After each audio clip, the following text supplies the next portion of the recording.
大家好，我係拉姐。今集我哋嚟到珠海一個好特別嘅地方，呢度唔單止有巨型嘅香妃俾你打卡，仲可以飲到正宗嘅王老吉涼茶。究竟呢度係邊度呢？千祈唔好錯過今集嘅內容啦！大家記得訂閱我嘅 channel 同埋 follow 我嘅 IG 啊！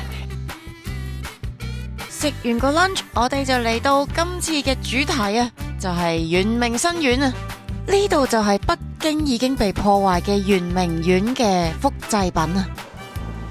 呢個圓明新苑嘅停車場啊，泊車呢就係10蚊一個鐘。日頭入嚟呢個圓明新苑呢就係免費嘅，平時呢一度呢就唔開放夜晚嘅，但係呢而家就有呢個彩燈嘉年華啊，由9月27至到出年嘅3月3號，但係夜晚呢係需要俾錢入場嘅。呢一啲青銅嘅12生肖動物頭啊，都係仿製品嚟嘅。喺第2次鴉片戰爭嘅時候呢，已經俾英法聯軍掠奪走晒啦，並且喺國際上都已經係拍賣咗㗎啦。我哋嚟到呢個圓明新園嘅西洋園嘅地方啊，而家呢，因為有活動做緊啦，就有呢一個巨型嘅進擊的香妃。唔知大家仲記唔記得西九嗰隻巨型紫霞仙子呢？呢一隻呢，都係隻巨型嘅香妃啊！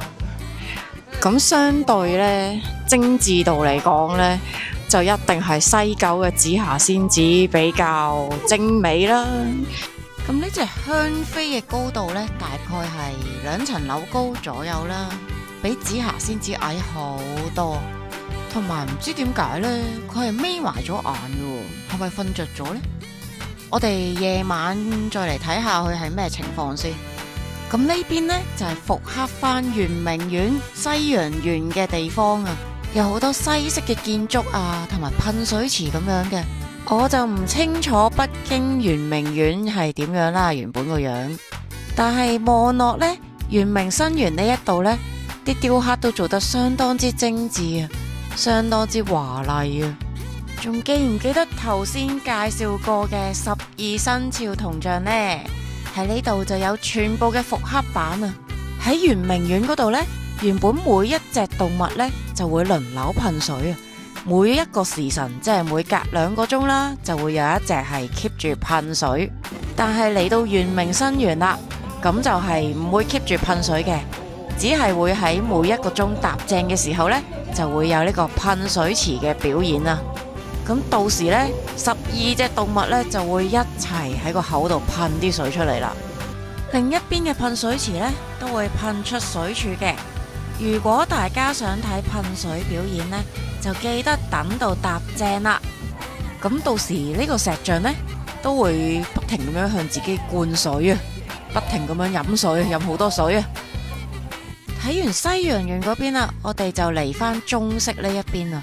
即刻見到呢啲裝飾係 hea 咗少少嘅。原本橫梁上面呢應該係浮雕再加彩繪咁啦，而家呢就冇浮雕，得啲彩繪嘅啫。呢度就有提供一個係漢服嘅拍攝服務啊，咁就要租呢個漢服啦，就可以喺呢個皇座嗰度打卡啊。咁就唔同嘅尺寸呢，就唔同價錢啦。如果80蚊以上呢，就會送一個相框俾你。呢度仲有小火車坐啊，但係就要收錢嘅，38蚊一位，係行足全程。除咗小火車呢，都有呢一種觀光車啊，就係有司機揸你坐咁樣行一個圈。咁亦都有紅色呢一種呢，就係自駕嘅。我哋租呢個2人嘅自駕車啊，咁就係要俾咗300蚊先嘅，返嚟先至埋單計數啊。我哋租嘅係2人車啦，所以呢環境就比較窄。影住呢，左邊剎車，中間有門，右邊都係剎車嘅。我哋出發啦！而家呢，就自己揸緊呢個遊園車啊！哎呀！價錢我哋就覺得有啲貴啊，138蚊人仔1個鐘，88蚊人仔半個鐘。前面嗰個係4人車啊，就需要去到200蚊1個鐘啊。呢呢啲係咪冇車牌都揸得啊？係啊，你話識揸得㗎啦。真係㗎？係啊，俾你揸，你得唔得？咁啊？唔揸咯，真係。啊！嗱，我唔入錯。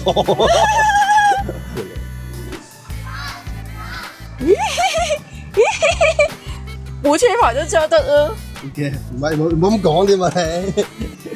呀！心明頭到位嘅。喂！呢個就係水城啊！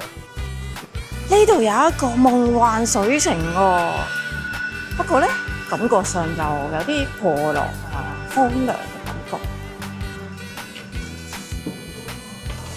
喂，有人嘅？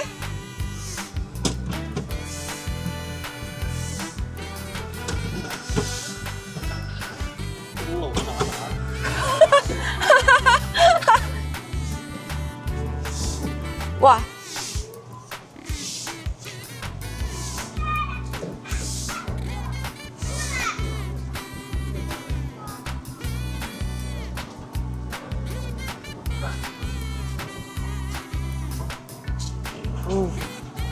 耶！喂，嗰度好靚喎，嗰度好靚喎！停，睇下咩嚟先？好靚喎！呢個寫住係叫做萬花陣啊！啊！哇！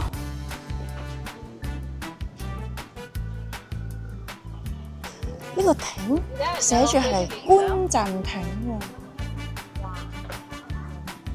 呢一個係一個中西合璧嘅建築啊，有西式嘅雕刻啦，同埋中式嘅瓦片屋頂。我哋上嚟睇下先。唉，落咗成晚雨，而家個地下都係有啲浸浸地。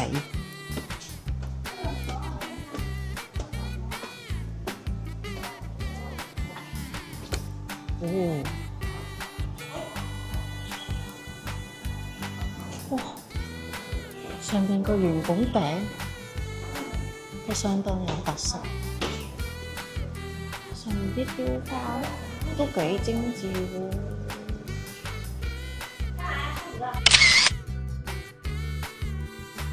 突然之間落大雨，所以咧全部人都匿晒喺呢個觀陣亭嗰度避雨。呢個觀陣亭望出去咧，就望到對面個水世界。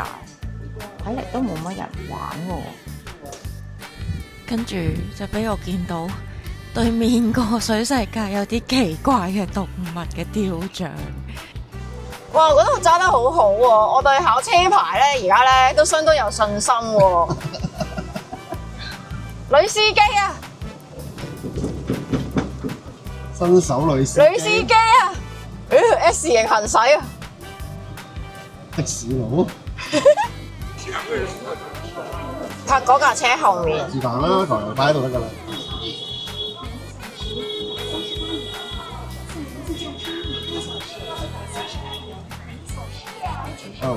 哇！玩完啦。泊車都泊得好好啊！我頭先泊車泊得好好喎。咁你話？讚我咯。咁咪讚你啊？小老鼠係咪？呢一度咧就有一個湖啦，係可以撐鴨仔船㗎。除咗鴨仔船之外啊 ，Flamingo 船都有啊。對面呢隻木船咧，入邊就做緊表演嘅，就係皇帝下江南呢個表演啦。如果有興趣咧，都可以買飛。呢度就有啲宮女啊、格格啊、王妃啊喺度好落力咁買飛啊！呢個湖咧，仲有好多黑天鵝啊，同埋巨型嘅錦鯉。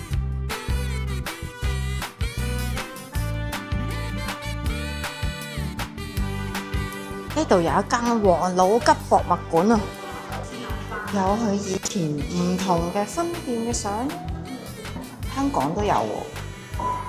我唔知香港原來曾經係有王老吉涼茶鋪喎，仲要有4間添。仲有唔同嘅樽裝、罐裝嘅王老吉，有一個叫王小吉，係咪王小吉長大咗之後咧就變咗王老吉？上到嚟2樓咧，真係有一間王老吉茶鋪啊！咁佢就除咗涼茶之外咧，都有啲檸檬茶嗰啲賣。我哋就啱啱買咗一杯經典嘅王老吉涼茶。哇，個味濃過我哋買到嘅罐裝樽咗好多，係新鮮嘅王老吉，原來就係咁嘅味喎。買咗個菊花軟雪糕式啊，酸奶味嚟嘅喎，酸奶好似冇菊花。呢度仲有一個觀景索道喎，可以搭呢個纜車上山喎。呢啲纜車個樣咧，睇落去相當之安全啊！哇，上唔切車啊！好原始啊！好撚逼啊！都有啲貴嘅，來回咧係80蚊㗎每位。雖然呢個圓明新園咧入場係免費，但係入到嚟咧就好多要使錢嘅項目。好驚啊！好驚啊！道門好似有啲唔穩陣嘅感覺啊！見到終點啦！見到終點啦！震啊！佢震啊！佢震啊！佢震啊！佢震啊！佢震啊！哇！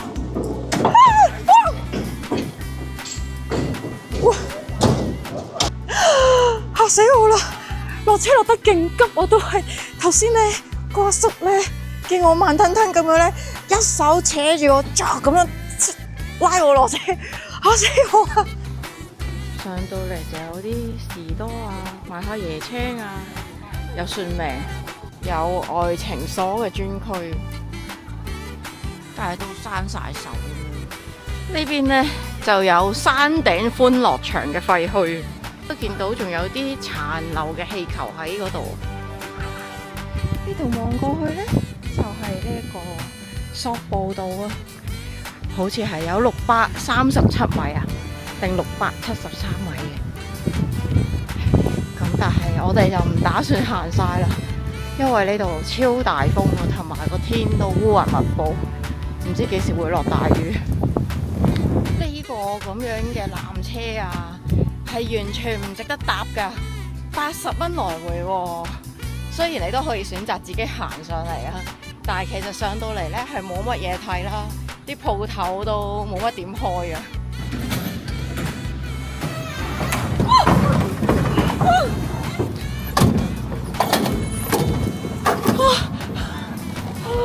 喂，落去嗰程好驚喎。好正喎！咁日頭就玩完啦，我哋晏少少夜晚再嚟多次。夜晚發晒光咁啊，個屋頂都靚噶喎。而家買飛入場啊，我哋要排隊買飛。咁如果現場買門票呢，就係58蚊一位嘅。我哋喺美團買呢，就係2位104啊。如果大家嚟呢，都可以喺美團嗰度購買啊。呢度呢，夜晚呢就係6點半開嘅。咁最好就6點半就準時入場啦，因為都 keep 住有表演睇嘅。有呢個巨型嘅蝴蝶嘅拱門啊！因為今日落過雨啦，所以喺地下有呢啲倒影啊，都幾靚其實。見到隻香妃啦，夜晚真係都會着晒燈，好似紫霞仙子咁樣嘅喎。同埋佢終於瞓醒啦，識眨眼啊！夜晚嘅圓明新園啊，嗰12生肖嗰個位置，加埋呢個燈光效果呢，都真係幾 grand 嘅，睇落都靚㗎，噴水。夜晚呢，呢度係有表演嘅，有個黃亞敏喺度，佢講乜呢？其實我就唔係好聽到嘅，但係佢呢，黐埋個二撇雞呢，真係好似《還珠格格》嗰個黃阿瑪。阿乾隆王啊、妃嬪啊，同埋嗰啲手下就會出嚟跳下舞咁啦。喺呢個巨型香妃前面啊，原來咧呢個香妃咧係乾隆王個妃嬪嚟喎，真係唔講我都唔知啊！轉圈圈啊，跳嗰啲舞咧都流流地嘅。其實我諗我小學嘅時候跳嘅土風舞咧，都跳得係複雜過佢哋嘅。我諗呢個表演項目都係搭下單嘅啫，就唔要你好認真咁睇嘅。夜晚着晒燈加呢個噴水效果咧，又同日頭係另一種感覺嚟啊！12生肖噴出嚟嘅水打咗燈之後呢，有少少嘥白嘅感覺。當時喺西九第一次出現呢一隻進擊的紫霞仙子嘅時候呢，大家都覺得好震驚啊！點解會咁啊？咩嚟㗎咁樣？原來呢一種咁樣嘅巨型仙子呢，喺大陸係近年係經常出現，仲要好受歡迎。頭先香妃個表演竟然就係跳下舞就完咗，咁啊有少少流喎。唔知財神呢個會唔會好啲呢？咁呢隻財神呢，就比頭先隻香妃啊再細隻咗好多啦。呢個太監啊，乾隆皇條僆啊，阿太監啊，就喺度問緊問題啊。而家就係有獎問答遊戲時間啊，唔係好知係問緊乜啊吓？大家認真啲睇下，呢個財神好似有啲奇怪喎。財神着衫好似密實啲嘅喎，你睇下呢個財神件衫同後面嗰個幾唔同，後面個財神咪 sexy 好多啊，露出佢嘅肚腩啊！哦，財神原來係變魔術嘅喎。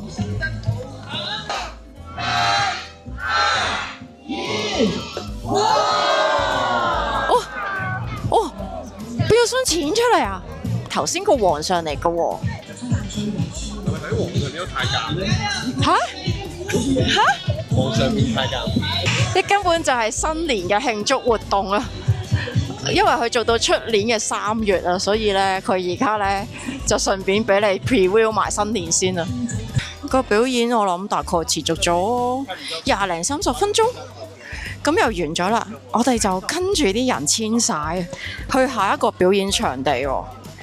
其實我真係唔知喺邊度表演，都係跟住啲人行。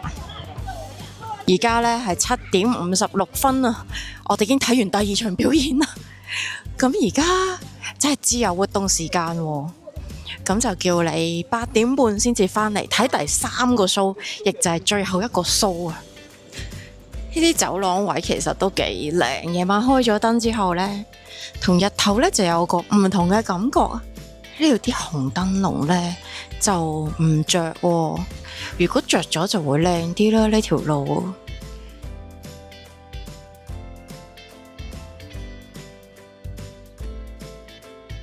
後面呢條路啊幾靚啦，兩邊有燈籠，中間呢就係寫住圓明園啊，牌匾上面呢個位係靚嘅。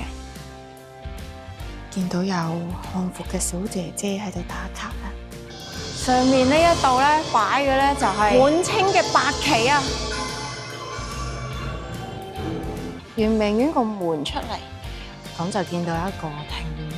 呢啲咁樣嘅樹咧，就應該係模仿夜鷹啊！我自己覺得呢啲位咧，夜晚着晒燈都幾靚㗎。哇！好恐怖！哇！嚇死我啦！呢個係垂簾聽政，我覺得好似左右兩邊好似喺度謝罪咁樣。後面垂簾聽政嗰兩個成個指責咁樣。夜晚睇到咧係有啲恐怖嘅感覺。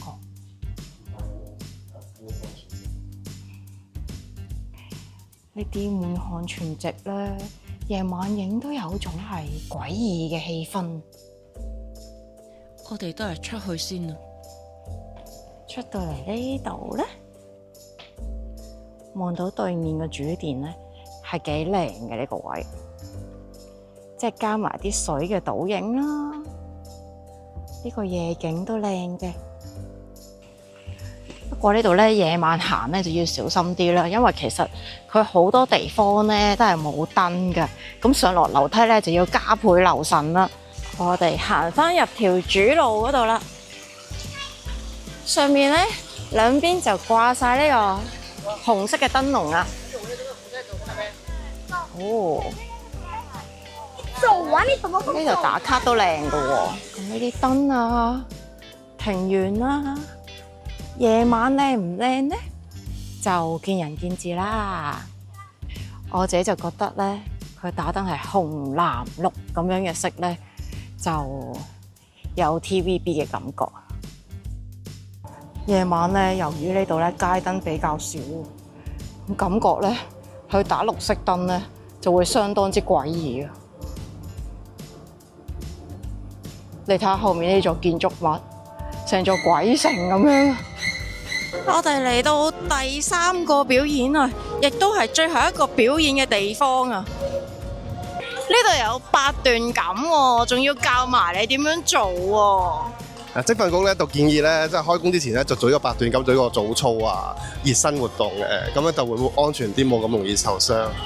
喺日本公司嘅話咧，就可能係跳嗰啲健身舞咯，會啊。收音機做操嗰啲啊？係啊，心機嗰啲咯。即係黐卡哇跳嗰啲。係黐卡哇嗰啲就係。咁啊，台上就而家就表演緊雜技啊。咁呢個表演呢，就一定唔啱香港人睇㗎啦。咁宣傳呢，就話呢一度有美食市集啦，應該就淨係得呢幾檔。有咩食啊？有雞翼、糍粑、烤腸、爆谷、豆腐花、碗仔翅、關東煮、綿綿冰同埋雪糕，咁就冇㗎咯喎，得寥寥可數幾檔㗎啫喎。啱啱咧就喺圓明新苑嗰度出翻嚟啦，都唔需要特登夜晚過嚟啊，因為仲要收入場費添啊。日頭咧就會比較推介嘅。離開咗圓明新苑過對面咧，其實就係九州道同埋富華里啊。咁我哋而家咧就過嚟九州道食飯啦。富華里多嘢食咧，就離開珠海嘅人都知道噶啦。最後呢，我哋就揀咗嚟呢度食烤串啦。呢度1樓呢，就係露天嘅座位啦，而2樓呢，就有冷氣嘅，我哋就坐2樓。一入到門口呢，就見到好多烤串啊，同埋食材啊擺晒喺度啦。我哋嗌呢個呢，就係2至3人套餐啊，總共就係168蚊啊。上菜嘅時候呢，個份量真係多到有啲驚人。味道整體上嚟講都唔錯嘅，呢個份量2個人其實真係食唔晒，3個人呢就可能差唔多啦。你睇啲串燒堆到成座山咁多。多謝大家睇到嚟呢一度啊！如果大家中意我嘅影片，記得訂閱我呢個 channel， 同埋 follow 埋我嘅IG，咁我哋就下次再見啦，拜拜。